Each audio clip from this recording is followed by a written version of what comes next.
आज के दौर में फिल्म की स्टोरी को ही फिल्म का असली हीरो कहा जाता है। ऐसे में जहां एक और किसी एक्टर को इस बात की आजादी मिल जाती है कि वो हीरो या विलन किसी भी किरदार को चुन सकता है, तो वहीं एक डायरेक्टर भी अपनी फिल्मों में एक्टर्स को लेके ऐसे एक्सपेरिमेंट करने का रिस्क आसानी से उठा सकता है। लेकिन कुछ दशक पहले ऐसा नहीं था। तब कम फिल्में ही बनती थीं जब एक एक्टर अपनी इमेज को एकदम से बदलता हो और दर्शक भी उसे आसानी से स्वीकार कर लेते हों। ऐसे एक्टर्स की अगर मिसाल भी दी जाए तो उन्हें उंगलियों पर गिना जाता है। लेजेंडरी एक्टर प्राण, शत्रुघ्न सिन्हा और विनोद खन्ना जैसे कुछ नाम ही हैं जो अपने विलन की इमेज को तोड़कर पॉजिटिव किरदारों में भी दर्शकों का दिल जीतने में कामयाब रहे। हालांकि यह रिस्क सिर्फ मसाला फिल्मों के साथ ही रहा करता था। ऐसे प्रयोग आर्ट फिल्मों में होते रहते थे जब नसीरुद्दीन शाह और ओम पुरी जैसे ढेरों एक्टर्स के साथ ऐसे एक्सपेरिमेंट किए जाते थे। ऐसा एक शानदार एक्सपेरिमेंट किया था निर्माता निर्देशक सुभाष घई ने अपनी फिल्म खलनायक में, जिसमें उन्होंने हीरो संजय दत्त को एक विलन का किरदार दिया जिसे दर्शकों ने भी हाथों हाथ लिया और ये फिल्म ब्लॉकबस्टर साबित हुई। फिल्मी फैक्ट्स के आज के इस एपिसोड में हम जानेंगे इसी फिल्म से जुड़ी कुछ दिलचस्प बातें। नमस्कार, मेरा नाम है अनुराग सूर्यवंशी और आप देख रहे हैं नारद टीवी। वर्ष 1993 एक ऐसा साल था जिसमें रिलीज हुई 3 फिल्मों खलनायक, बाजीगर और डर में बॉलीवुड के हीरोज को विलन की तरह दिखाया गया। और मजे की बात ये कि तीनों ही फिल्में सुपरहिट साबित हुई। बॉलीवुड के दूसरे शोमैन कहे जाने वाले सुभाष घई द्वारा निर्देशित फिल्म खलनायक 6 अगस्त 1993 में रिलीज हुई थी, जिसमें संजय दत्त, माधुरी दीक्षित, जैकी श्रॉफ, राखी, अनुपम खेर, राम्या और नीना गुप्ता आदि एक्टर्स ने खास रोल निभाया था। इस फिल्म में संजय दत्त की इमेज को नायक से खलनायक बनाने से पहले ऐसा रिस्क सुभाष जी इससे पहले भी उठा चुके थे, वो भी अपनी पहली ही निर्देशित फिल्म में, जिसमें वे सफल भी हुए थे। और वो फिल्म थी कालीचरण, जिसमें शत्रुघ्न सिन्हा जी को एक खलनायक की जगह नायक बनाकर पेश किया गया। हालांकि यहाँ मामला उल्टा था। यहाँ हीरो को विलन दिखाना था, वो भी एक टिपिकल विलन नहीं जैसा कि फिल्मों में अब तक दिखाया जाता है। यह विलन गाना भी गाता है, रोमांस भी करता है और उसके कुछ अपने इमोशंस भी हैं। पुणे के film and television institute of India से graduate in cinema Subhash Ghai ने बतौर एक्टर तकदीर, आराधना, उमंग और 1976 में आई फिल्म गुमराह में असफल प्रयास के बाद वर्ष 1976 में ही फिल्म कालीचरण से ही अपना डायरेक्टोरियल डेब्यू किया और यह फिल्म सुपरहिट भी हो गई। इस फिल्म ने शत्रुघ्न सिन्हा को रातों रात स्टार बनाया ही, वहीं सुभाष घई को भी एक सफल निर्देशक के रूप में पहचान दिला दी। फिल्म खलनायक बनाने से पहले सुभाष विधाता, कर्ज, कर्मा, सौदागर, हीरो और राम लखन जैसी ढेरों फिल्मों का सफल निर्देशन कर चुके थे। सुभाष घई ने अपने एक इंटरव्यू में बताया था कि वो एक बार हॉलीवुड गए थे, जहां वे वहीं के एक स्क्रिप्ट राइटर के साथ इस फिल्म की स्टोरी लिख रहे थे जो 2 लड़कों की जिंदगी पर आधारित थी, लेकिन फिर इसे हिंदी में ही बनाए जाने का फैसला किया गया। दरअसल घई ने हॉलीवुड की फिल्म मेकिंग के दौरान यह नोटिस किया कि यहाँ डायरेक्टर्स को किसी टेक्नीशियन की तरह ही फिल्मों में शामिल किया जाता है। वहाँ डायरेक्टर्स को राइटर और स्टूडियो के मुताबिक काम करना होता है। डायरेक्टर काम करते हैं और घर चले जाते हैं, जबकि बॉलीवुड में वो फिल्म के हर हिस्से से जुड़े रहते हैं। उन्होंने डिसाइड किया कि अब हॉलीवुड में काम करना ही नहीं है, वो अपने देश में अपने मन का ही काम करेंगे। कहा जाता है कि हॉलीवुड फिल्म की उस स्क्रिप्ट में घई ने माँ और लड़की का कैरेक्टर डाला और इस फिल्म की स्क्रिप्ट तैयार कर दी। हालांकि इस फिल्म की कहानी को लेकर यह भी कहा गया कि खलनायक से कुछ समय पहले सुभाष घई अमिताभ बच्चन के साथ फिल्म देवा बना रहे थे, जो दोनों के आपसी मनमुटाव की वजह से बंद हो गई थी। बाद में सुभाष घई ने उस फिल्म के टाइटल और स्क्रिप्ट में कुछ बदलाव कर फिल्म खलनायक बना दी। हालांकि खलनायक फिल्म की स्टोरी कुछ हद तक सुभाष घई की फिल्म क्रोधी से भी मिलती जुलती है, जो कि 80 के दशक में रिलीज हुई थी। सुभाष घई उस दौरान अपने अधिकतर फिल्मों के नाम अपने लकी फैक्टर के से ही रखने में विश्वास रखते थे, जिसका उदाहरण है कालीचरण, कर्ज, क्रोधी और कर्मा जैसी फिल्में, जिनके नाम के से ही शुरू होते हैं। जैसा कि आप सभी जानते हैं कि यह फिल्म अपनी स्टोरी, संजय दत्त के जेल जाने और चोली के पीछे जैसे गानों की वजह से विवादों में भी घिर चुकी थी। लेकिन कम लोगों को ही पता होगा कि इस फिल्म से जुड़ी एक और समस्या थी, जिसको लेकर सुभाष अपनी फिल्म के रिलीज होने तक परेशान रहे। दरअसल यह किस्सा जुड़ा है निर्माता निर्देशक सावन कुमार टाक जी से, जिनसे हुए विवाद के चलते सुभाष को कोर्ट तक जाना पड़ा। बताया जाता है कि एक पार्टी में सुभाष घई और सावन कुमार के बीच किसी बात को लेकर बहस हो गई। बात इतनी बढ़ गई कि सावन कुमार ने उन्हें सबक सिखाने की योजना बना ली और जैसे ही सुभाष ने खलनायक फिल्म की घोषणा की, सावन कुमार ने भी मिलते जुलते नाम खलनायिका की घोषणा कर दी।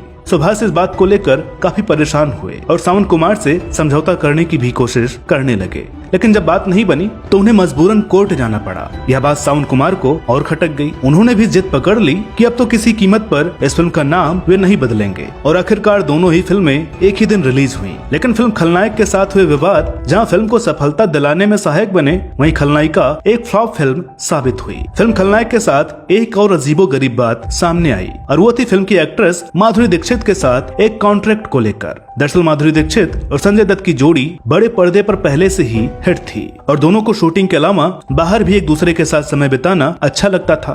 खलनायक से पहले दोनों ने साथ में साजन, थानेदार और इलाका जैसी कई हिट फिल्में दी थी। उस दौर के मैगजीन संजय और माधुरी के कथित अफेयर की खबरों से रंगे होते थे और दोनों को लेकर चर्चे इतने जोर पकड़ रहे थे कि कहा जाने लगा कि संजय अब अपनी पत्नी से रिश्ता तोड़कर माधुरी से शादी करने जा रहे हैं। रियल लाइफ में संजय दत्त और माधुरी के इन किस्सों को सुनकर सुभाष घई इतने डर गए कि उन्होंने दोनों से एक कॉन्ट्रैक्ट पर साइन करवाया कि जब तक वह इस फिल्म के लिए काम कर रहे हैं तब तक वो दोनों एक दूसरे से शादी नहीं कर सकते।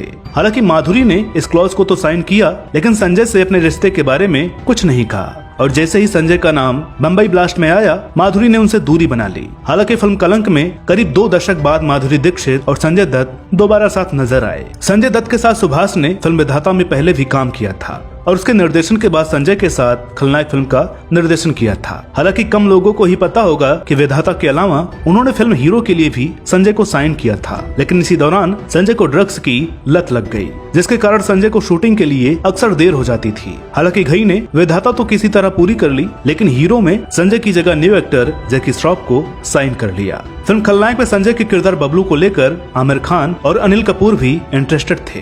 दरअसल खलनायक में जैकी श्रॉफ से पहले इंस्पेक्टर राम के रोल के लिए आमिर खान से बात की गई थी, लेकिन आमिर को बबलू यानी संजय दत्त वाला किरदार ज्यादा पसंद आया। कहा जाता है कि इससे पहले आमिर खान डर मूवी का ऑफर ठुकरा चुके थे, जिसके बाद वो किरदार शाहरुख को मिला था और वो फिल्म सुपरहिट भी साबित हुई थी। इसी वजह से आमिर खलनायक में विलन का किरदार करना चाहते थे, लेकिन तब सुभाष घई ने उनको साफ मना कर दिया था, क्योंकि सुभाष घई तब तक इस फिल्म को जैकी श्रॉफ और नाना पाटेकर को लेकर बनाने का मन बना चुके थे। हालांकि नाना पाटेकर को फाइनल तो कर लिया गया था, लेकिन बाद में सुभाष घई ने मन बनाया कि बबलू के किरदार में कोई नौजवान होना चाहिए, इसलिए उन्होंने नाना पाटेकर की जगह फिल्म में संजय दत्त को ले लिया। दरअसल नाना पाटेकर की जगह संजय दत्त को लेने की एक और वजह भी बताई जाती है। बताया जाता है कि फिल्म का बजट तब काफी कम था। यदि सुभाष घई इस फिल्म को नाना पाटेकर के साथ बनाते तो फिल्म का बजट और भी बढ़ जाता, क्योंकि उस वक्त नाना बतौर लीड रोल एक सफल एक्टर बन चुके थे। इधर आमिर के बाद संजय दत्त वाला किरदार अनिल कपूर भी करना चाहते थे। खैर उस वक्त जैकी और अनिल की जोड़ी जमती भी खूब थी। एक दोस्त होने के नाते जैकी ने अनिल की बात चलाई भी, लेकिन तब तक सुभाष घई संजय दत्त को साइन कर चुके थे। खलनायक में एक ऐसा सीन भी था जिसमें जैकी श्रॉफ और संजय दत्त की लड़ाई होती है, और वो भी पेड़ के ऊपर। जैकी श्रॉफ ने एक इंटरव्यू के दौरान इस फिल्म से जुड़ी यादों को ताजा करते हुए उस सीन को बहुत खतरनाक बताया था। उन्होंने बताया कि सीन को करने में दोनों को दिक्कतें इसलिए भी आ रही थी क्योंकि जिस पेड़ पर यह सीन फिल्माया जा रहा था उसकी डालियां भीगी हुई थी, जिसके कारण दोनों फिसल रहे थे। जैकी श्रॉफ कहते हैं यह बहुत खतरनाक था, लेकिन मजा बहुत आया। मैं और संजय दोनों लड़ाई भी करते और एक दूसरे को संभाल भी लेते। इस फिल्म के कास्ट से लेकर गाना, डांस सब विवादों में रहा था और इन्हीं विवादों के कारण यह फिल्म जबरदस्त हिट भी हो गई थी। यह फिल्म संजय दत्त के साथ साथ माधुरी के करियर में भी मील का पत्थर साबित हुई थी, क्योंकि फिल्म बेटा के बाद माधुरी दीक्षित की फिल्में लगातार फ्लॉप हो रही थी। फिल्म खलनायक का गाना चोली के पीछे अपने 2 अर्थी शब्दों के कारण काफी विवादों में रहा। बावजूद इसके फिल्म का यह गाना न सिर्फ सुपरहिट हुआ बल्कि अवार्ड विनिंग सॉन्ग भी बना। इस गाने को इला अरुण और अलका याग्निक ने मिलकर गाया था। इस गाने के लिए इला अरुण और अलका याग्निक को बेस्ट सिंगिंग और सरोज खान को बेस्ट कोरियोग्राफर का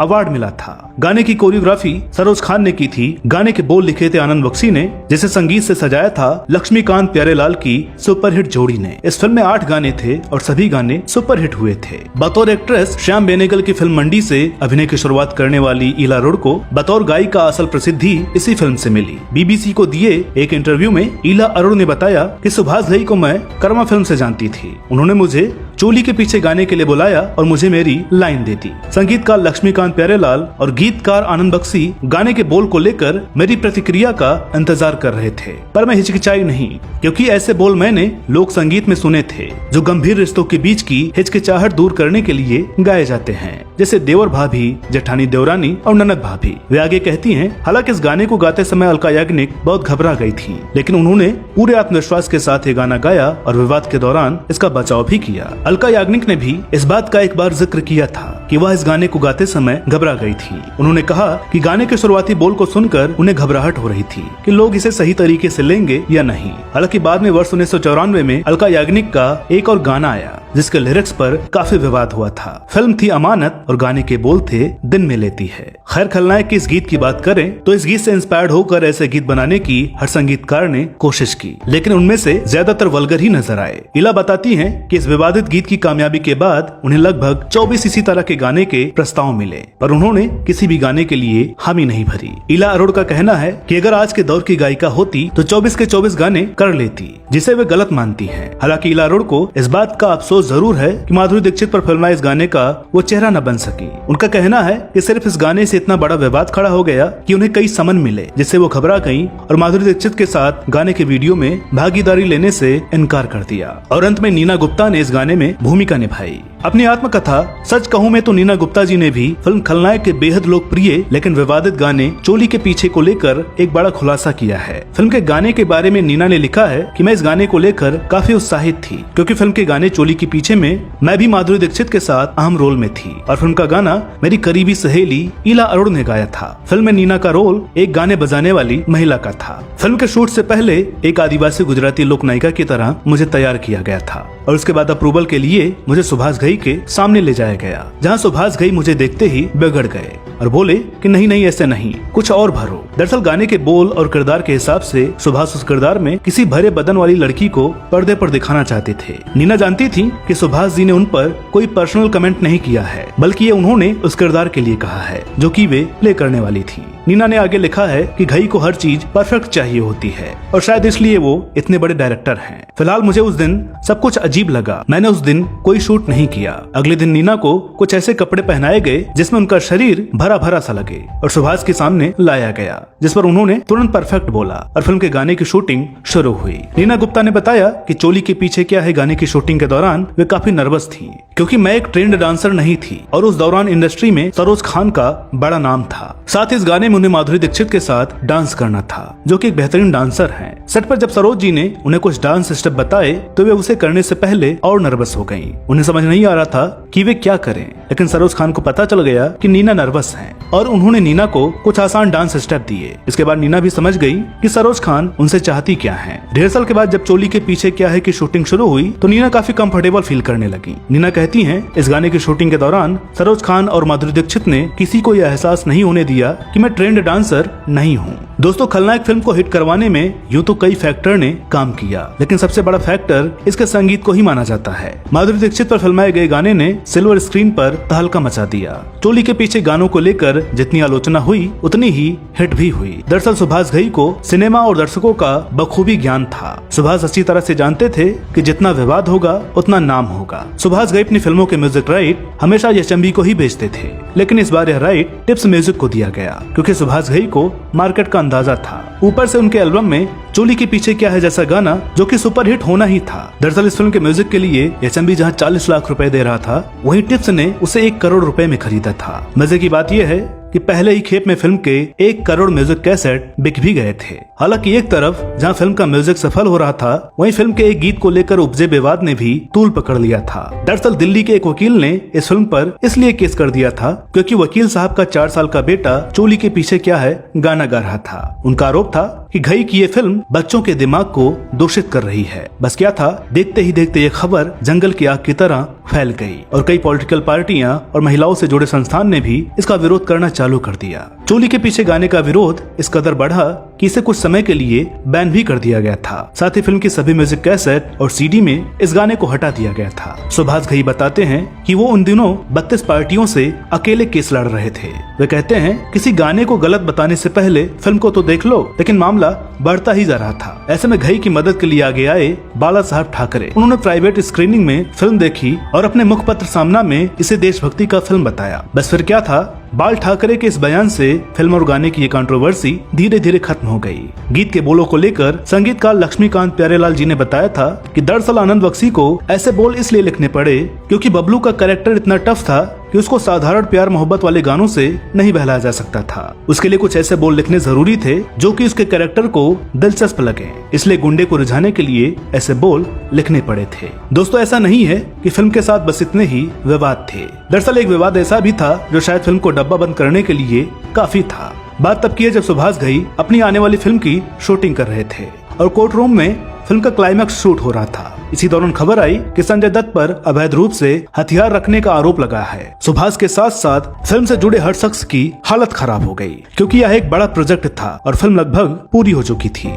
लेकिन जिसका डर था वही हुआ। क्लाइमैक्स का शूट पूरा होते ही संजय दत्त जेल चले गए। जो दृश्य फिल्म का था वही संजय के साथ असल जिंदगी में भी हो चुका था। बहरहाल फिल्म की शूटिंग तो पूरी हो चुकी थी, लेकिन पोस्ट प्रोडक्शन का काम बचा हुआ था। संजय जमानत पर जेल से बाहर जब आते डबिंग कर लेते और इस तरह फिल्म पूरी बनकर तैयार हो गई। लेकिन तब संजय दत्त की मुश्किलें और बढ़ती जा रही थी और इधर सुभाष को फिल्म रिलीज भी करनी थी। हालांकि हर किसी का कहना यही था कि फिल्म का हीरो जेल में है, वो भी देशद्रोह के आरोप में। अगर फिल्म अभी रिलीज हुई तो जरूर पिट जाएगी। बहरहाल सुभाष घई ने कोई फैसला लेने से पहले इसे कंफर्म करने का मन बनाया और तमाम विरोधों के बावजूद दिल्ली में इस फिल्म के 11 प्रीमियर शो रख दिए, जिसमें इंडस्ट्री के तमाम मशहूर डायरेक्टर्स के साथ बेल पर जेल से बाहर आए संजय के साथ साथ माधुरी भी थी। सुभाष ने नोटिस किया कि जब संजय माधुरी के साथ वहां पहुंचे तो वहां हजारों की संख्या में भीड़ ने उन्हें घेर लिया और संजय को अप्रिशिएट करने लगे। मजे की बात ये कि ऐसा तकरीबन उस दिन हर शो के दौरान हुआ। सुभाष को अंदाजा हो चुका था कि फिल्म सुपरहिट होनी ही है। बस फिर क्या था, उन्होंने 6 अगस्त 1993 को फिल्म रिलीज कर दी, जो इतनी बड़ी हिट हुई कि उस साल की दूसरी सबसे ज्यादा कमाई करने वाली फिल्म बन गई। उस साल पहले नंबर पर डेविड धवन की फिल्म आंखें थी, जिसमें लीड रोल में गोविंदा और चंकी पांडे नजर आए थे। बात करें बजट और बॉक्स ऑफिस कलेक्शन की तो लगभग 4 करोड़ रुपए की लागत में बनी इस फिल्म का महज भारत में बॉक्स ऑफिस कलेक्शन था 12.5 करोड़ रुपए। वहीं आंखें का बॉक्स ऑफिस कलेक्शन 14 करोड़ रुपए का रहा। इतना ही नहीं, कनाडा और अमेरिका में भी फिल्म खलनायक ने रिकॉर्ड तोड़ कमाई की थी। फिल्म को उस साल 2 फिल्म फेयर अवार्ड भी मिले थे। इनमें से फिल्म के गाने चोली के पीछे क्या है के लिए अलका याग्निक और इला अरोड़ा को बेस्ट प्लेबैक सिंगर का अवार्ड दिया गया था। साथ ही इसी गाने के लिए बेस्ट कोरियोग्राफी का अवार्ड सरोज खान को मिला था। दोस्तों, यह फिल्म नेशनल अवार्ड के लिए नॉमिनेट हुई, लेकिन शायद फिल्म को लेकर हुआ विवाद इस पर भारी पड़ा और एक और चूकने से नेशनल अवार्ड यश चोपड़ा की फिल्म डर को मिल गया। वर्ष 1994 में इस फिल्म का रीमेक तेलुगु भाषा में कैदी नंबर 1 के नाम से बनाया गया था, लेकिन यह फिल्म बॉक्स ऑफिस पर उतनी सफल नहीं साबित हो पाई। वर्ष 2015 में बॉलीवुड के जाने माने डायरेक्टर और प्रोड्यूसर संजय लीला भंसाली खलनायक फिल्म का रीमेक बनाना चाहते थे, लेकिन फिल्म के रीमेक राइट्स को लेकर सुभाष घई से बात नहीं बन पाई, इसलिए भंसाली ने आइडिया ड्रॉप कर दिया। बाद में संजय दत्त के साथ मिलकर सुभाष ने ही इसे बनाने का मन बना लिया। एक इंटरव्यू में सुभाष ने बताया कि खलनायक के सीक्वल में पुरानी खलनायक की कहानी को ही आगे बढ़ाया जाएगा और सीक्वल में दिखाया जाएगा कि बबलू का किरदार जेल से बाहर आता है। दरअसल संजय दत्त ही सुभाष घई को खलनायक का अगला हिस्सा लिखने के लिए कहा था और सुभाष घई ने बताया कि इसमें उन्हें 2 साल का वक्त लगा और वो ओरिजिनल फिल्म की तरह जवान विलेन के साथ फिल्म पर आगे काम कर सकते हैं। सुभाष घई के मुक्ता आर्ट और संजय दत्त प्रोडक्शंस के साथ हुए समझौते पर यह फिल्म कब आती है, दर्शकों को इसका बेसब्री से इंतजार है। उम्मीद करते हैं कि आज का यह वीडियो आपको पसंद आया होगा। वीडियो अगर अच्छी लगी हो तो प्लीज इसे लाइक करें, शेयर करें। चैनल पर नए हो तो प्लीज इसे सब्सक्राइब जरूर करें। तो मिलते हैं अगले वीडियो में एक और नई कहानी के साथ। तब तक के लिए नमस्कार।